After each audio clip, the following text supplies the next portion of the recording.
Ouais, salut à tous et bienvenue sur ma chaîne YouTube, j'espère que vous allez bien. Ce que vous venez de voir, c'est tout simplement moi quand mon chef fait que de chialer sur le chantier alors que je sais très bien travailler, mais j'ai jamais eu de soucis. Alors je mets mon casque histoire pour le foutre le seum et pour qu'il voit que je le porte. Bref, petite démo histoire de rigoler, c'était une vidéo pour rigoler. Là parlons un peu plus sérieux au sujet de la sécurité et des différents métiers qu'il faut prendre en considération. Parlons sur cette première vidéo. En fait, les mecs, ce que je suis en train de vous montrer, c'est surtout pour les professionnels comme les débutants. Alors les mecs, le métier de grutier n'est pas donné à tout le monde. Faut pas croire que c'est un métier facile. C'est pas parce que t'es payé 2008 que tu vas commencer à passer la formation. Tu vas certes la passer, mais sache une chose. Ce que tu vas faire en formation, c'est pas ce que tu vas avoir sur le chantier. C'est un truc qu'il faut que tu retiens, et que tu retiens, et que je te redis encore une fois que tu le retiens. Tu vas te faire crier dessus, tu vas peut-être te faire embrouiller. On va te faire réveiller à 7h, 6h du matin pour venir sur le chantier et te quitter le dernier. Tu as un rendez-vous demain, le chef il va dire non, j'ai une livraison. Alors, d'abord je vais commencer par tout ce qui concerne la sécurité. Les moments où tu as un doute ou une hésitation pour aller là-bas ou descendre. Alors écoute, je vais commencer par ce premier détail, c'est ça. Alors que le coéquipier qui est en face, le coéquipier, le grutier qui est en face, celui qui filme, il n'a pas à dire ça. Ce qu'il va dire, c'est quelque chose qu'il ne doit pas dire. Mais bon, c'est ce qu'il a fait. Voilà, le feu. En fait, il va lui demander de descendre. Mais il n'a pas à descendre quand tu vois un feu pareil. Tu es obligé d'attendre que le feu se dissipe. Malheureusement, on sait très bien quand il y a de la fumée grise comme ça, de la fumée noire. Descends de la grue, Nadia! Descends de la grue! Imagine que la grue là-bas elle prenne feu! Bon, je vais couper le son. Le problème dans ça, c'est quoi? C'est que le feu, on ne sait pas où il va se dissiper. Qui veut dire qu'il peut aller jusqu'à ta cabine. Le problème, c'est que là, le feu, voilà, la fumée, elle est très haute. Le mec et la meuf, elle va commencer la meuf qui s'appelle Nadia, elle va descendre de la grue, elle va arriver à la moitié. Peut-être que le vent va faire en sorte que la fumée noire se dissipe sur la grue. Et si ça vient sur la grue, t'es dans la merde. C'est vraiment pour vous dire qu'elle était un peu intelligente sur le coup, mais elle aurait dû rester en haut. Alors, je vais avancer pour vous montrer, parce qu'il dit des conneries, mais j'ai pas voulu continuer la vidéo. Voilà, mettre le son. Alors, regardez par vous-même, elle est où? Regardez, elle est là. Elle est juste là. Elle s'appelle Nadia. Cette demoiselle, elle veut descendre. Mais malheureusement, avec la fumée, c'est trop dangereux. Et le mec, il lui crie dessus, descends, descends. Mais après, bon, c'est sous la colère. Le problème, c'est qu'elle va descendre. Elle va descendre. Au final, ce qui va se passer, c'est que elle va attendre encore un peu. Et là, regardez, une petite rafale de fumée qu'elle va se prendre en pleine face, je pense, si je me trompe pas. Ah non, c'est passé tout à l'heure. Ah, c'est là. Là, elle va se prendre de la fumée en pleine gueule, je crois. Bon, bref, elle est descendue de la grue et voilà. Ça se passe bien pour elle, puis voilà. C'est vraiment pour vous dire, faut faire vraiment attention en ce qui concerne le feu, la fumée. Moi, ce qui m'est arrivé dans un chantier, c'était pendant les gilets jaunes et les étudiants, les collégiens, il y avait de la gazeuse et franchement, les CRS, ils en ont envoyé blindé et ma cabine, enfin ma grue était de 40 mètres de hauteur et avec le vent, ça s'est dissipé et j'ai senti que ça me piquait les yeux. Les fumigènes sont venus et le vent a fait en sorte que ça vient jusqu'à ma cabine. Voilà, c'est ce truc que j'avais comme souci. C'était à Montpellier. Et heureusement, je suis pas descendu. Passons à la vidéo suivante. Ok, celle-là. Celle-là, c'est au sujet du vent. Les mecs, si je fais cette vidéo-là, c'est surtout pour les grutiers qui me rajoutent à chaque fois, débutants comme professionnels, qui me disent, mais dis, il y a trop de vent, le chef, il veut pas que je descends. Je comprends pas. Alors, moi, si j'ai un conseil à vous dire, filmer, enregistrer la conversation face à face, aller voir un avocat, porter plainte, envoyer-le au prud'homme, monter un dossier. Dans ces genres de trucs, c'est vraiment très dangereux. Alors écoutez ce qu'il va dire et écoutez ce qu'il va faire.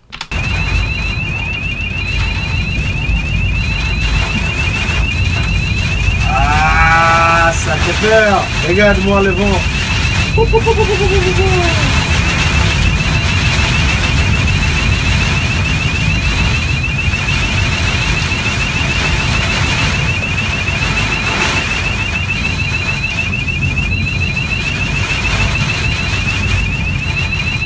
Qu'est-ce qu'on fait dans une situation comme ça?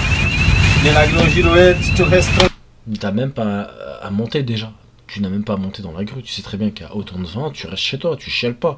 Et regarde ce qu'il va dire le chef, parce qu'il sait très bien que chaque jour, c'est de l'argent. Tranquille. Vous allez sûrement l'entendre. C'est tout, hein.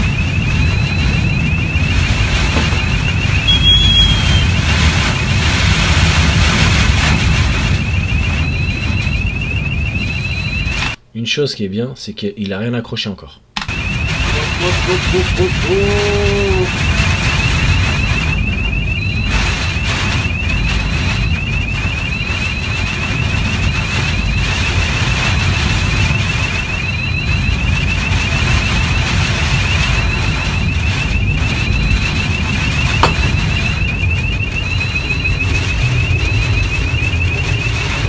Eh ben.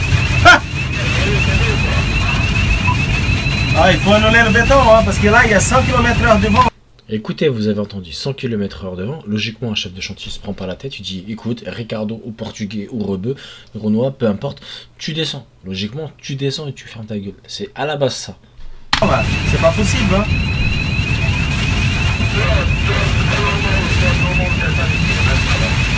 Non, j'arrête, je bosse pas aujourd'hui, hein, c'est fini, hein. Il y a 100 km/h de vent, là. Il a quand même dit, reste, il y a le béton qui arrive. Et là, il lui a dit, hop, On peut pas bosser, c'est pas possible.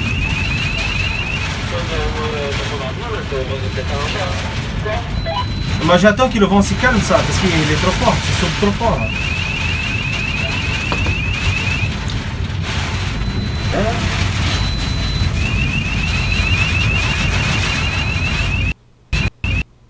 c'est vraiment pour... Ah bah ça c'est ma vidéo. Et là, nous avons ma vidéo que je voulais vous montrer. Mais avant de vous parler de ça, c'est vraiment pour vous dire que les mecs, en fait, voilà ce que j'ai à vous dire au sujet des chantiers. Le chef d'équipe comme le conducteur travaux ou le chef de chantier, ils ont pour objectif de terminer le chantier à l'heure ou en avance. Je vais vous dire un truc. Un chantier de 6 mois, s'il arrive à les terminer en 2 mois d'avance, il récoltera 2 mois de salaire d'avance. Voilà comment ça se passe chez un chef d'équipe. Je sais pas si chef de chantier c'est comme ça, mais bref, voilà. Leur objectif c'est de terminer en avance pour gagner plus. Le problème c'est que s'ils veulent faire ça, ils vont se sacrifier sur certaines choses. Putain, en plus le chantier il se trouve à Antony, dans le 92, à côté de chez moi. Je savais même pas. Le truc c'est que si tu prends la responsabilité de faire un truc pareil, c'est extrêmement dangereux. Je vais te dire un truc. Tu sais que maintenant, si la grue, il y a autant de vent et que le chef, il dit, écoute, hein, il insiste comme il a dit pour le béton il arrive, tu vas ramener une benne à béton, et là, le béton, il va éclater, le truc, il va tomber. Et le chef, qu'est-ce qu'il va dire? Il va dire tout simplement, le mec, je l'ai pas appelé, il est venu de son plein gré, il est venu bosser. Malheureusement, bon, vu qu'il y a le béton qui est venu, c'est pas ça peut être que le chef qui est appelé pour le béton. Mais c'est pour vous dire que le chef, il serait capable de tout pour que le béton soit là, pour que l'argent elle rentre chaque jour. Il faut que tu sois présent tous les jours. Alors si tu sais pas dire non, quitte le chantier, quitte la boîte, quitte même le métier de grutier. Je te dis maintenant, on préfère quand on a des pros chez nous que des gens qui commencent à foutre le bordel ou qui risquent à tuer des gens sur les chantiers. Il y a eu beaucoup d'accidents, il y a encore des accidents, encore aujourd'hui. Et c'est pour ça, moi, si je fais passer ce message-là, c'est à la fin pour éviter le pire. Et là, sur ce chantier-là, quand il y a des vents autant, tu dis non, je peux pas porter ça, c'est léger, il y a du vent, le vent, qu'est-ce qu'il va faire? Il va faire en sorte qu'il tourne. Mais la seule solution pour ce genre de truc, c'est pas de monter le plus haut possible, c'est de rester au rebord des murs et près du sol. Tu comprends? Parce que si tu lèves, plus tu lèves haut, plus le truc il va tourner à fond, la charge. Ça m'est déjà arrivé avec un panneau, le panneau il a commencé à tourner sur elle-même alors que j'étais à 40 km/h de vent. Le chef d'équipe il a voulu l'arrêter et finalement il est tombé par terre à cause du panneau parce qu'il l'a tapé fort. J'ai appelé le chef, je lui ai dit je quitte la boîte. Finalement j'ai pas pu quitter la boîte et il m'a fait un truc de démission comme quoi j'ai démissionné. Voilà. Bref, regardez tous. Alors vous connaissez ce que c'est ça? Je pense que c'est le truc qui me permet de... c'est pour les gravats, pour que ça évite de tomber sur les côtés. Je pense. Les mecs, tranquille. Je viens bosser quand même. Les mecs, tu peux... Non, tu peux pas faire ça.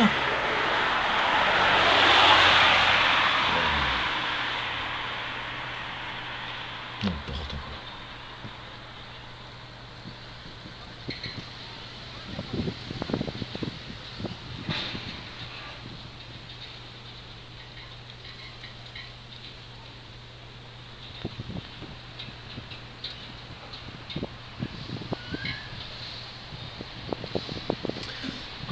Voilà, la stupidité disons de certaines personnes, c'est pas pour être vulgaire, mais c'est pour vous dire que c'est quelque chose d'extrêmement dangereux, c'est pas donné à tout le monde ce métier-là. Et maintenant, nous allons voir la fameuse vidéo que je vous ai parlé. Ça, j'ai pas compris. Pourquoi il a fait ça le mec? T'as pas à faire ça. T'es grutier, tu portes que les charges. C'est tout. Le mec il a cru que t'étais son esclave, tu étais Uber Gru. Déplacer un endroit à l'autre. Non, t'as pas à faire ça. Ça c'est un tout de manche, je te conseille de refuser. Si le mec il tombe, c'est toi l'erreur. Je te jure c'est toi l'erreur. Je vous conseille à sortir l'erreur humaine. Non, l'erreur elle est pas humaine comme ça.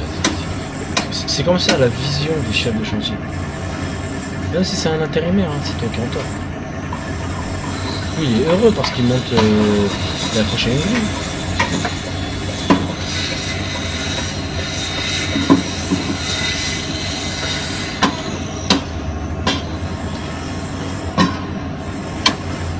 Moi, le mec il monte dans la grue, il dit, il m'entend. Je lui dis, hein, franchement, je vous jure, les mecs, je lui dis, descends, descends. Là, incroyable. Bref, là, c'est la dernière vidéo. Et j'avais quelque chose à vous dire aussi au sujet de la grue. Les mecs, quand vous portez quelque chose d'extrêmement très lourd, et que vous savez qu'il y a un risque, un très gros risque, faites comme moi. Vous avez un bouton qui s'appelle le klaxon. C'est exactement la même sono quand la grue est surchargée. Elle surpasse sa limite, elle est au-dessus de la limite. Alors vous restez appuyé sur le klaxon afin que le chef dise, ah, c'est mort, il peut pas porter, c'est trop lourd. Vous appuyez sur le klaxon, vous faites que ça, vous vous en battez les couilles, vous avez aucune... Vous allez peut-être faire tomber la grue, vous prenez une responsabilité trop dangereuse. Moi c'est ce que je fais quand je sais que c'est trop lourd et que le chef il insiste, il veut impérativement qu'on le déplace avec la grue. J'appuie sur le klaxon, je dis hey, chef, je peux pas, je suis à fond, je suis en train de monter mais ça monte pas. Alors que ta main elle est posée sur le klaxon, rien d'autre. Alors c'était vraiment niveau sécurité de faire un rappel à mes collègues grutiers, à mes potes grutiers. Si vous voulez plus de renseignements, il y a un groupe sur Facebook qui s'appelle les grutiers, la team Y. Je vais voir ça, la team. Vous faites team Y et directement ça te ramène. Voilà, vous avez la team Y, vous avez ce groupe là sur Facebook. Sinon, vous avez aussi celui-ci. Voilà, c'est vraiment pour vous dire les mecs, si vous voilà, je suis pas dedans en plus, peut-être de me présenter quelqu'un. Ah, je vais pas le faire maintenant, mais si vous voulez rentrer dans les groupes, vous êtes les bienvenus les mecs, débutants comme professionnels. Si vous voulez des renseignements en tant que débutant, vous êtes aussi les bienvenus. Si vous voulez des conseils de ma part, abonnez-vous sur ma chaîne YouTube, je ferai différentes vidéos. Comme la prochaine fois, la prochaine vidéo, ça sera sur avec ma GoPro, l'entrée d'un chantier jusqu'à ma cabine. J'espère que ma vidéo vous a plu, n'hésitez pas à vous abonner et à commenter. Je vous dis à un de ces quatre pour une nouvelle vidéo, et ciao la team, ciao.